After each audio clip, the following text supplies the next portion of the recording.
Welcome to episode 614 of the Barcelona podcast, brought to you by the Blue Wire Podcast Network. I'm Dan Hilton, and today we're doing something a little bit special. It has been a few years since I did this type of show, but I thought it was a fitting moment considering a recent change in the transfer strategy from Barcelona. So to help me talk all about FC Barcelona and the continent of Africa, I'd like to have on the show Essel, who is a mega fan of FC Barcelona, located in the African continent. So welcome to the show, Essel. Thank you very much. Thank you very much. My pleasure. All right, so jumping right in, this show is a bit difficult to do because it is impossible to talk about the history of African football without getting and mentioning into the big stuff about colonialism, neocolonialism, and a million geopolitical factors that are required to talk about immigration, infrastructure, and motivations for development, and all those different webs of issues and considerations that take into the history of African football. So even trying to simplify it based on players' international teams, it becomes really complicated because standards for international duty have changed over the decades. So what we're going to do here is I'm going to mention a few footnotes from the past. We're going to talk about the major African players from the 21st century who played for African countries internationally, and then we're going to talk about the future. Does that all sound good, Essel? Yeah. It sounds good. Okay, so I'm going to hit you with some names you've probably never heard of first, with some quick names out of the gate. South Africa's Steve McCone became the first African to join FC Barcelona in 1959. However, he never played a single match due to the foreign player limit. And in terms of researching him and getting into his backstory, his football story is interesting. He's a major player in the early movement of African players to the European continent. But I will say that outside of football and after football, his story involving domestic violence and it is both a controversial story still. It's a shocking story, and there was a Dutch movie made about it even, and there are still questions around that whole situation. So that's just a rabbit hole that I would have people, if you want to go down it yourself. And then the first actual African player to represent Barcelona was Jorge Alberto Mendoza, who played for the club from 1967 to 1969. After close to a decade at Atletico Madrid, he was born in Angola and never played international football. So whether he was going to play for Portugal or whether he would even play for Spain or whether he played for Angola, which did not have a team at the time. He was a forward that scored 91 goals in 235 matches with Atletico Madrid, but didn't really get things going at Barcelona. Then he converted to be a Jehovah's Witness while at Barcelona, and then president Narcis de Carreras. He did not like that. So he had manager Salvador Artigas not play him, and then he was soon transferred to Mallorca. And Essel, just with those three examples to start out of the gate, it's so interesting to me when looking through the history of the early players of African football. Like, all of them seem to have this kind of story that, it might have worked out, but, or this happened, but, and that kind of seems to be the start and stop nature of some of the players who played, coming over from Europe, from Africa in the 40s and the 50s and the 60s, and some into the 70s as well. They had their own issues, like how you said. Some came to Barcelona, they weren't able to play, and some were even due to some one or two behaviors and all that.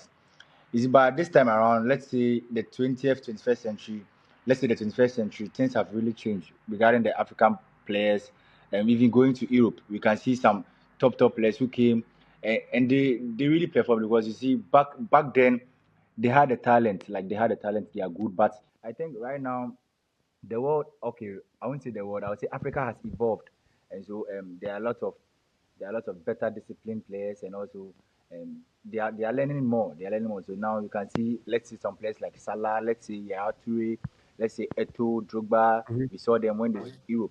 Yeah, so I think compared to those 19th, 18th, those players, for them, they had some issues, and like wasn't their fault though, because you see Africa a little really back from, like, let's say Europe or the other world. But now I think they're on track. They are doing good. Yeah. We're gonna get to the big names here in a second. The last few names just to hit you with: Jose Antonio Ramos, better known as Pepito, made 92 appearances from 1976 to 1982. He gets put on list because he was born in Mallorca, but he did play for Spain, having been born in Tetuan, which at the time was Spanish Morocco. And that's kind of a similar story for Gerardo Miranda, who was born in Mauritania and made 155 appearances from 1981 to 1988 for Barcelona, but he also featured for Spain, having been born to Spanish parents, again, in Spanish Morocco. So again, those are kind of just footnotes there. And then we do jump ahead to the 1990s with the two names to hit you with, both from Nigeria, Emmanuel Amunike. He played for the club from 1996 to 2000. The Nigerian winger, however, though, this was a case of injuries, having played just 34 matches and scoring 4 goals in those years. Had a whole season where he wasn't even able to feature. But, you understand why Barcelona went for him leading into that. He had won the Olympics with Nigeria in 1996, was named Africa's best player in 1994. But after the fact, this is disheartening to what you were saying as well. On the other side of it, he did say that fans in Catalonia were not accepting of an African player in the team, reminding you of the obstacles and biases that exist 30 years now after the fact and still have some truth today. And then the other name is Samuel Eto'o, who is the next name on our list, signing at the age of 18 from Shooting Stars in Nigeria after becoming the first Barcelona player to sign directly from an African side and the only one who played for the reserves before getting jumped into the first team. He was a backup to Michael Reisiger at right back after coming up from the reserves I mentioned under Louis van Gaal. He played 21 official matches before being sent out on loan twice and then finally transferred out. So we're getting closer. So those are the other two names to mention that, again, especially during the Super Eagles time, 1990s for Nigeria, some bigger names, we'll say, and we're getting there because now time for me to kind of hand the mic over to you for a little bit of time here because the first big heavy hitter we have to mention, 2004, a player named Samuel Eto'o signed for Barcelona who had 108 goals in 144 matches, a top 10 score for Barcelona time, 24 million in 2004. He signed from Mallorca after being their all-time La Liga goal scorer, won the Pichichi in 2006, scored 6 goals in the Champions League campaign that same year, including a goal in the final. He won 3 La Ligas, 2 Champions League, and a Copa del Rey. He was a multi-time African Player of the Year. And, I mean, Essel, the Cameroonian in Samuel Eto'o is arguably the greatest player in the history of African football. So, I just want to kind of get your opinion on what is the impact of Samuel Eto'o on fanhood in Africa, in the continent at large, for the last 20 years, as well as, even though, again, Cameroon is just one country, but kind of setting the standard for fans of African football becoming fans of FC Barcelona because of Samuel Eto'o. Yeah, Samuel Eto'o has had a huge impact on African football. The fans, everyone loves him. Even recently, how he even won and became the president of Cameroon football should tell you a lot about how the people of Cameroon and even Africa love this guy. This guy actually put Africa out there. Although we have seen some players come, they are more even to even come. But is he Eto'o left a trademark or left something, some sort of legacy?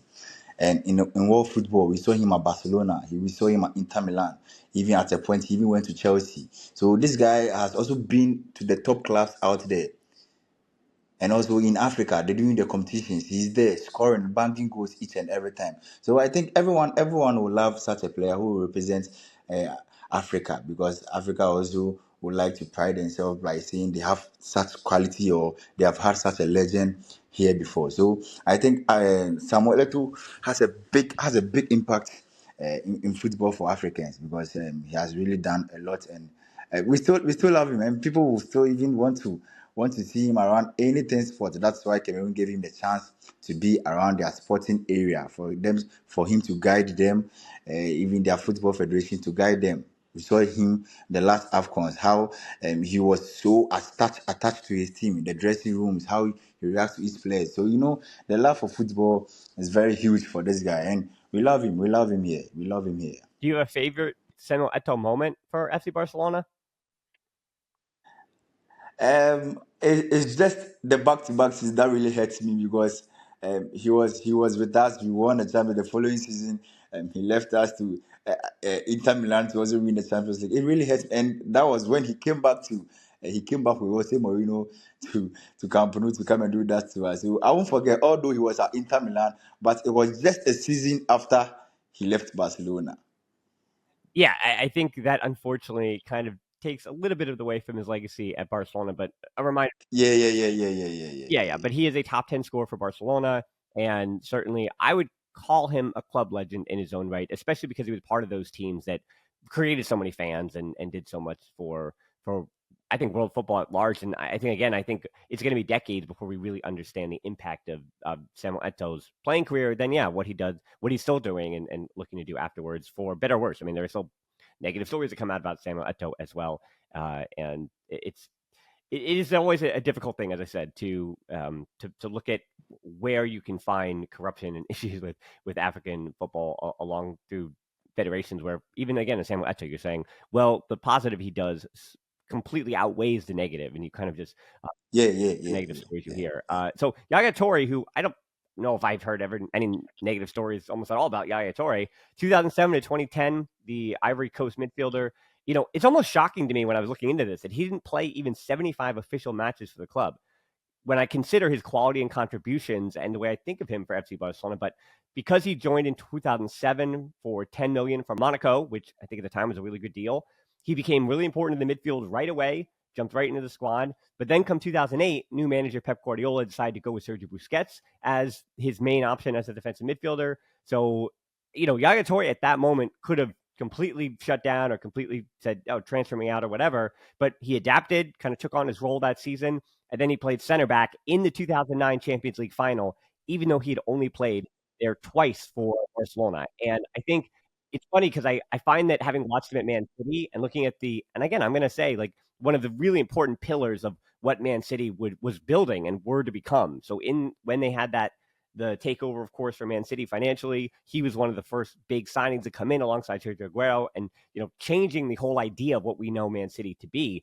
including winning the Premier League for the first time and all those things in the 21st century, I should say. So for Yaya Toure, I find that the quality and the way that we watched him at Man City kind of vindicated how good we knew he was at Barcelona because he was a really terrific player. It just so happened that, in hindsight, replacing Yaya Toure with Sergio Busquets seemed insane, right? And then now in hindsight, we're saying, well, of course, Sergio Busquets became one of the greatest of his generation or of all time at that position.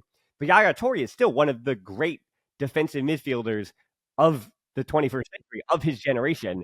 And I just want to make sure we don't forget that fact that Yaya Toure, he was him. He was a very special player because you just don't have players with his kind of physicality and understanding who had the technical ability and ability to push forward that he did. I mean, Yaya Toure was an all timer. Yeah, yeah, to really tried.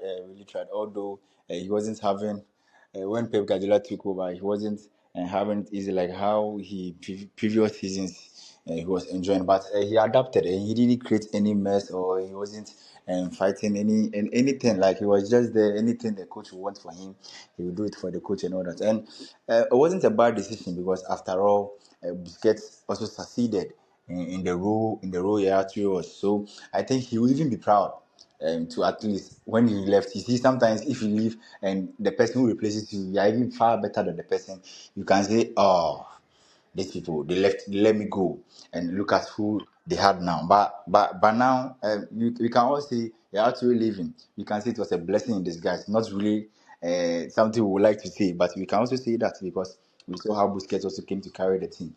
All in all, you can never downplay the roles he actually played for Barcelona. Anytime he's being called upon, and he really helped the team. Really helped the team. If you remember those who really watched actually they knew, and he's also a big legend in Africa here, a big legend, a big Ivory Coast legend because he has helped them win some African Cup of Nations as well. So when he went to Man City too, he still has his legendary status there. So I think um, he's good. He's good. He's good. And I would say for me as an African, I would say he's a legend. He's a legend, a football big legend. Well, yeah, I mean, I think it's a testament to his and Didier Drogba's talent that we look back at that Ivory Coast sides, and it almost feels like as much as they did win the Africa Cup of Nations on the occasion they did, it seems like on the World Cup stage, it felt like they almost underachieved because of just how good that generation was and just how good those top players were. And I think it is again a testament to them that we could say that it feels like they underachieved because of the top talent they had in Drogba and Yaya Toure during those periods, and Kolo Toure as well. All right, so next on the list comes honestly one of my favorite all-time FC Barcelona players because that being Seydou Keita from 2008. Say educator. I knew it. I knew Of it. course, Such a midfielder. Such a midfielder. yeah, I mean the Mali midfielder, as you mentioned, he came to Barcelona from Sevilla after a great tenure at Lens for 14 million. And when we talk about adapting to a new role, I mean he was the guy in that midfield in Ligue 1. And then for Barcelona, he played 46 matches the year that he arrived and the year that they won the treble. So he closed out so many games as a midfielder, and one of those was a bet. He was, when talking about depth of quality teams, he was one of the best options off the bench that any club have. Because at that time, he does walk into basically every other midfielder or midfield in world football as a starter. And for Seydou Keita to come to Barcelona and take on a role as generally a player to come off the bench, a player to close down matches. But I think when I talk about underrated, when it comes to this list, I think Seydou Keita, since I've been doing the show for 7 years now, he is the name I bring up almost first, top five, to say that is an underrated player. I just want to make sure that we remember just how good he was, not only at FC Barcelona, but as a player overall. And even looking at the country he played for, he's obviously a great player in Mali history. But if he, let's say he was from, you know, Germany or France or wherever, if he had played for a different country and not just played for Mali and having been their main guy. Now, obviously, you don't pick your international team, of course, but for Seydou Keita, yeah, if he played for a nation that did better on the international stage than Mali, he would, I think, even be a bigger. He'd be spoken about with more reverence and grace that he even did. But yeah, I mean, Seydou Keita, how much Essel can you say about just how good and fun he was? For Educator, I really loved him, and I won't say hate, and some other times too, I didn't really like him because he was making the Malian team so unbearable for me. I'm as a Ghanaian because whenever we are going to meet this team and I see this guy, I'm like, oh, this guy. But when he's in my Barcelona jersey, oh, I have all the love for him. But when it's about any African game, anything, I just don't like him because I know what he can do. And as overall, I would say he's a good player, and Malians will never forget having such player. And for the Malian team, you can see they're really good. They're really good and hardworking because you can't take hard working from Seydou Keita. He really worked hard. As you said, the first season he came, he contributed a lot. He contributed a lot to FC Barcelona, and I think it was the hard work that brought him to that club. So I think all is good, all is good, all is good. Seydou Keita gave really contributed to FC Barcelona in his time. He was there. So yeah. Well, I'm glad to hear that you forgave him quite a bit. The next three players that we have were promising the academy of Barca B, but never really broke through the first team. And that list is Edgar Ie, Jean-Marie Dongu, and Wilfred Comptu. So Comptu, Cameroonian, Dongu, Cameroonian, and then Ie was, he did play for Portugal first, but then switched to Guinea-Bissau, where he is an international still to this day. And I think for those three, you could argue that it was wrong place, wrong time, because Time, yeah, yeah. they were Yeah, wrong place, wrong time. right. They were competing with some of the best in the world to try to break in. So for Comp 2, he made three appearances from 2014 to 18. Dungu made three appearances from 2011 to 2016. And then EA made one appearance from 2012 to 2015. And so from that list, again, we're getting in an era of like almost, modern time where most football fans or hardcore fans of FC Barcelona would have kind of remembered those players trying to push through. Between those three, which of the three did you think would be the player to kind of break through and had the best chance at, being that next big African star for FC Barcelona? It's hard. It's hard because these were players that they had the potential and all that. And trust me, that Barcelona team, at that time, even they had to let their top players who weren't even Africans, who were even from the academy, they were allowed to leave because the competition in the team was so hard. But yeah, for me, I think the guy who moved from Portugal to Guinea, I thought maybe he could do something. He could do something, but it's football. It's football. It's life. So maybe you see sometimes you go somewhere and the competition is very high, so you have to at least go to another place to get the rhythm and get everything back to yourself. So I think because that time you and I know the Barcelona team was very, very, very tough, and even some players who were key players in other teams, they were just sitting on the bench at that time in Barcelona. So yeah, yeah, Well, when in the case of Edgar EA, who you mentioned, the center back, very much like a lot of the other stories that I keep telling you, the after they left Barcelona, that little story that they might have, there was a controversy with him and reportedly having having kind of been substituted, and his twin brother was playing for a club instead. Again, these are just another story to dig into when you get the opportunity. We don't have time to get into it here, but yeah, Edgar EA and the twin, just check that out, and it's a wild story in itself. 2012 to 2016, the Cameroonian defensive midfielder. He made less than 40 official appearances in the 4 years. He was a promising signing from Arsenal, signed for 15 million. Has since admitted that he really enjoyed just living in Barcelona and making a ton of money sitting on the bench, and he was completely fine with that. Do you think when he signed for from Arsenal and kind of following Cesc Fabregas, who had just come over from Arsenal as well. I enjoyed Alex Song at Arsenal, but it just felt like Barcelona got a different player. And when we go through this list, it does feel like he's the one that definitely left me wanting more from his time at FC Barcelona. I think that I wouldn't call his time at the club a failure, but I just for the idea that he was going to, I mean, literally fulfill the same role that Seydou Keita did behind Sergio Busquets. Alex Song was signed to be the backup to Sergio Busquets, and between Seydou Keita and Alex Song, there's quite a big difference between what they were able to contribute to the club.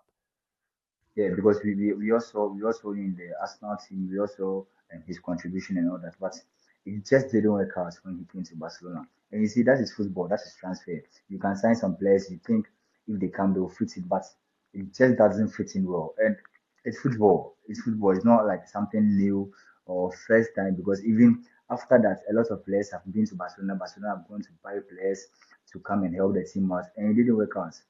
And I always tell people transfers are 50-50. You can hit, you can hit, you can get a big banker. You can also get something that it won't work out for you at all. But you see, um, Alex Song, everyone knew him. Everyone knew the potential. Everyone knew this guy is good. So he will fit in. Like let's say how Felipe Coutinho was coming. Everyone knew him. Like he's good. This guy will fit in.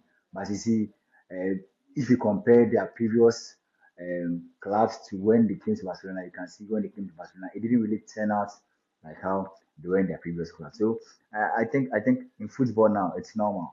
It's normal. But Alex Song, great player, hard worker. I really love him. But it just didn't work out for FC Barcelona. Well, let's move ahead. We've got a few more names I'm going to throw at you, and then I want to talk about the future a bit as we're kind of running out of time here. Munir El Haddadi technically counts for this, but technically doesn't, even though he was born in Madrid. He did switch to play for Morocco in 2021 after a lengthy dispute with FIFA. So I think we're going to just say, yeah, he's kind of on the list. Asterisk, not going to talk about him. Moussa Wage, the Senegalese right back, €5 million deal and making 4 appearances from 2018 to 2022, had that devastating knee injury, while on loan in Greece in 2020, and that has kind of taken his career in a different direction. But he was one that there was a lot of potential for, and I think for people who wanted to see more African players succeed at FC Barcelona, I think Moussa Wage was one where I think people really did get excited for him, and I think there was a lot of potential there. But unfortunately, he was trying to fight his way into the squad at right back. He wasn't really ready yet. He was still developing and getting up to speed, and then the knee injury just kind of sidetracked stuff. So that's just a disappointing case. He also Musa Wag. Yeah. It's also due to some injury. Due to some injury, he didn't turn out to be like the player. But also, he wasn't really given many opportunities in the first team like that. But I think it's fine. I think it's fine. You see, sometimes some injuries give you a step back. They just send you back to how you were because even without injuries, you seem fit and good. But you see, when you get some injuries, then you start saving and you are not being yourself because of what happened. So I think for him, it's fine. At least he wasn't really a pro that we went to buy. He was just a youngster that Barcelona were trying to groom for him to fit in, but it didn't also turn out well. And I think as I've said in the convo, it's fine. It's fine for some players to come and not turn out well. But it's just the future, what is ahead. Well, then finally, the recent names from the 2020s. We have Idas Moriba, 14 appearances in 2021 after being a huge prospect at the academy, made the €16 million plus move to RB Leipzig in 2021, started with the Spanish youth teams, but then switched to Guinea in 2022. That's why I'm talking about him. He's Abde from Morocco, Frank Kessié from Ivory Coast, Kevin Prince Boateng came on loan. He's a Ghanaian midfielder. 4 appearances for him. And then Pierre-Emerick Aubameyang. Is he post COVID, the Barcelona financial wise, they haven't been very stable. So you see, some of the players not like they aren't good, but they are good. But you see, Barcelona need some little funds, some wage bill spaces, and also some cards like international cards, like African EU cards, or maybe American cards, yeah, in the team. So because Frank Kessie also played a role, a huge role. I remember the last goal to winners, the El Clasico, the 2-1, the last goal. Yeah, so he also played a huge contribution. We even saw him in the just ended African Cup of Nations that he won. He won it for his country. A top player won't be bad for a squad a squad team player. But you see, financially, Barca got him for free, so at least selling him for some money wasn't a bad business at all. And we can also testify with Aubameyang. We saw how he came in to bank goals to help the club. And that situation where the things were very bad, things were very bad because that time Barcelona were signing wingers like Adama Traore and all that. So Aubameyang came to play a huge role. And I know every crew will never forget him because at that period it was really hard. It was really hard. But he came in and he also helped the club. And also the club got money from him when they sold him as well. When they sold him as well. And also Kevin Prince Boateng. I don't know how that deal went through. I don't know what happened. But you see, we can all testify that the time we were going for Kevin Prince Boateng, he was a finished player. He was a finished player. I don't know. You see some signings, you see some football, some signings arranged for sporting projects alone. Sometimes they are just to capture some fan bases in some countries. Sometimes they are just to a lot. Sometimes even relationships among um, agents, club managers, and all that.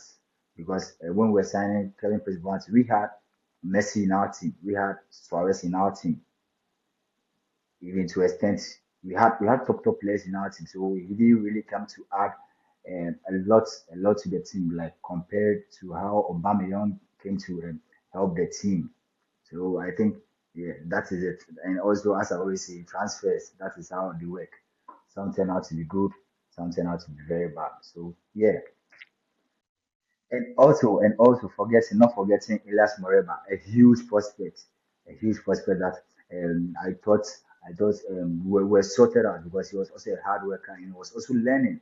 And you see, he was being groomed by Barcelona. So I thought at least we had some powerful guy in the midfield that will help. And we also saw him in the field of play. He was very good, but I don't know contract issues and a whole lot even after that opportunity Barcelona gave to him and all that. But nevertheless, we saw someone even hard worker and even more serious in Gavi. When he went, Gavi also had a chance to come into the team. And so he has been through a lot of loans and all that. I don't know how he's going right now, but yeah, that is how also his talents went away. It was a huge prospect for the Barcelona team. Yeah, it's funny when I think of Aubameyang, who I oh, okay. Yeah, it's funny I think of Aubameyang, and it's interesting because the forward from Gabon, he has had such an outsized, or we'll say their moments for the club. And you mentioned Kessié and Aubameyang too. Definitely their moments outshine their actual contributions. Aubameyang was only around for 5 months, but in that time, he scored a hat trick against Valencia, had a brace and assist in his only El Clasico in the 4-0 away win. And you mentioned Kessié with the game winner in El Clasico. So it's funny that we just have these moments, and we're going to have the moments from these two players in what was a down period for FC Barcelona. And we're hoping that they're getting back up. Now, the last thing to talk about real quick is kind of the future. And Mika Faye, who had already arrived for the club and left the club, he's already part of that future because I think the discovery of him in the second division of Croatia, he is the Senegalese player who, was not really well known coming from the Sali, Senegal, which again isn't even the capital of the Kura. So the fact that he was scouted, found the second division in Croatia after 6 months, and then brought to the club, that shows you the investments that Barcelona has already made over the last few seasons in that scouting network in Africa. So some of the things that have led to this. In November of 2023, Barcelona signed a 5-year collaboration deal with BE Sport Academy in Senegal and the African Foot Academy in Mali, with a goal to have priority on their top talents while providing technical and financial support. The other, we'll say base of all this is that the 4 countries that Barcelona is currently really focused on are Mali, Ghana, Nigeria, and Senegal. with Sergi Barjuan said to be key to building this network with help from the head of scouting in Paulo Araujo. And now we're already seeing with 4 names that I've covered in the YouTube 60-second shorts. So I do suggest people head over to the YouTube channel, give me a little subscribe, that'd be nice, and then check those out. And, they begin the same way where 3 players in particular who have gone on trial and now are either coming to the club or likely will be at the club, including Ibrahim Diarry. That's the 17-year-old Mali winger. He's a right winger who was one of the best players at the U17 World Cup with Mali. He pushed them along, and he's certainly from the Academy Africa Foot product. He's coming to Europe in December, and it seems like it's already done and dusted that he will be with FC Barcelona. So of what you know about Ibrahim Diarra, what kind of ceiling do you think he has? I saw him. I saw him at the tournament. I saw him at the tournament, and he was just banging goals and giving the assist. And he's that guy when he's up front there, and he's very dangerous. He's very dangerous, and the potential. Anyone who has watched him play know that this guy has a lot of potentials in him. So, um, and I'm happy he has also signed for my club, Barcelona. So, I wish him well, and I want him to. I want him to develop well and better and also get into the first team. As you already know, if Barcelona comes for you and they develop you and they are good fits for the club, they'll definitely send you to the first team so that I can compete for trophies for the club. So I would love to see my African brothers succeeding in FC Barcelona too as well because we have had some who have come to succeed as well. And also he leaving his name there will be something huge and something big. So if if if the development goes and everything goes because for now the potential is there. So he coming to FC Barcelona, he'll be learning some 1 or 2 things that will help him. You help him to be a very top star and a professional as well. So um, I see him. I see him doing well. I see him excelling. I see him excelling in whatever he comes to be at FC Barcelona. Yeah. Well, what about the 2 names who played in Ghana's Premier League? I won't say I won't say much because I've watched them. I've watched them play. Some have even played African competitions aside playing for their country Ghana. They have played for their. I've seen them play for their clubs in competing for Africa um, confederation and all that. So they are top players. Nothing to say much about them. But same as I said about the forward, the forward, the forward. So they also have to try and maybe go through the ranks well, play very well, learn some 1 or 2 that Barcelona would like to incorporate into them, and they are good to go because I would say they have been there. They are playing professional football. They have played professional football. They have taken their clubs to some tournaments and all that. So I think with just hard work, they'll be very okay. They'll be very okay for FC Barcelona. Well, we're talking about David Adorno, the 17-year-old left back, again, who has entered the academy, as well as Abdur Aziz Issa, who is the most recent name. And again, both of those players, with Adorno coming from Africa Lions and with Abdul Aziz Issa coming from Dreams FC. He is a 18-year-old midfielder. As you mentioned, did play in the top division in Ghana, but it's a big jump from, and the reason why it seems like the club has, because of the information, even though they played at that level, they bring them over for these trials before they ever sign them because they have to make sure that, hey, this player is going to be up to the level, up to the quality. Then the last name I want to hit you with is a player that could play for FC Barcelona in the future, but he's kind of all the rage in African football in the moment. Amara Diop, who is a Senegalese 16-year-old winger, has already debuted for the Senegal national team, and he will reportedly join FC Metz, who have a relationship with Generation Foot in Dakar, the capital of Senegal. Even though, as mentioned, Barcelona has a relationship with BE Sport Academy in Dakar, so they have obviously scouted him. But but it seems like every major club now, since he's drawing comparisons to another player in Sadio Mane, who is already, two taking the exact same path, it seems like now clubs are already kind of knowing, okay, Sadio Mane did it, we can replicate it here with Diop. And in 2023, the U17 not World Cup, but Africa Cup of Nations, that was kind of his coming out party. He had 5 goals there. It was a new record in the competition, firing his team all the way to the tournament win over Morocco in the finals. And he recently, though, has had some injuries. But I think for the last few seasons, I've heard. I mean, again, he's just 16 years old, but it does. I get the sense from scouts in Africa that he is, the one that they're saying, okay, he's the next big African talent. But again, now he's had these injuries already that could derail him a little bit, and we know that he'll take kind of a roundabout approach from FC Metz, and then obviously a huge club, including either Barcelona or Chelsea or whoever it may be, are going to be going for him. Do you find that are you buying the hype about Amara Diop? Yeah, yeah, yeah, yeah, yeah, yeah. Because I saw Kamara too as well, the guy who is currently in Monaco.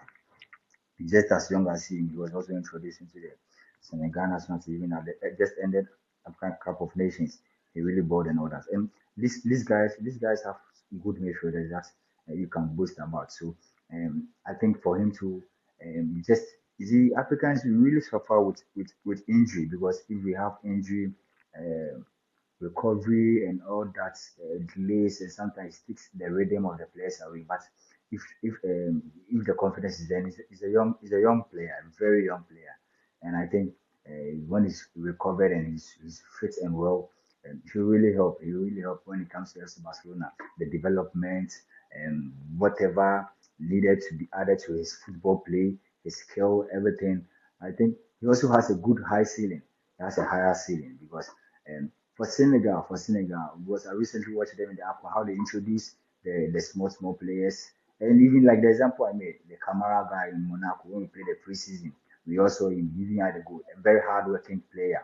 So I would love to, since he's coming from Senegal, I would love to see him as well, see how his development goes as well.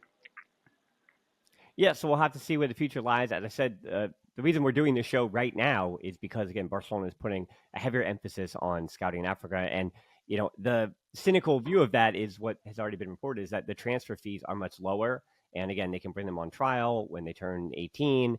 And well, they can bring them on trial before they turn 18 and then kind of set up that official signing when they turn 18, and then they can begin in the reserves, and then potentially very much like a Mika Faye situation where you take a player that signs for a rather low transfer fee with a very high ceiling, and then obviously you're making a profit no matter what on these players that do have high potential. So I think that currently, for business reasons, as well as potentially seeing the next big African star playing for FC Barcelona, is again why we're covering this now. And so I really appreciate your time making the time for me to help discuss both the history and then the future of African football at FC Barcelona. So yeah, thank you so much for your time. Thank you very much, Dan, for having me. Thank you very much. I appreciate this. When I saw the mail, I was like, come on, it's about FC Barcelona football. I'll be there anytime. Reason anytime you ask me, I give you, I'm available, I'm available. Football, FC Barcelona, more than a club. I appreciate this, Dan. We can follow Essel down in the show notes or description below on social media. And then, of course, for me, it's the Patreons, the Barcelona podcast. That's the easiest way to help the show. You can also come on my watch along, the next one being on the 15th of September. So before you know it, against Girona, Barcelona will be right back at it. And then it's Monaco in the Champions League to kick off that campaign a few days later. And if you are a Patreon as low as $3, you can come on that show with a microphone and a camera. And then I let you in on the watch along. You can have a conversation with me. And then, of course, we're on social media too. Close Facebook group, Discord. You know where to find. And I do have something special coming as well. Maybe not too much, but at least just a little celebration for the 20,000 subscriber on YouTube. So I'm going to probably likely be making something. I don't have it prepared at the moment, but I think I got to 20,000 a little quicker than I thought I'd be. And maybe I shouldn't be under it. Oh, that's huge. That's huge. That's huge. That's huge. Congratulations. That's huge. 20,000. Wow.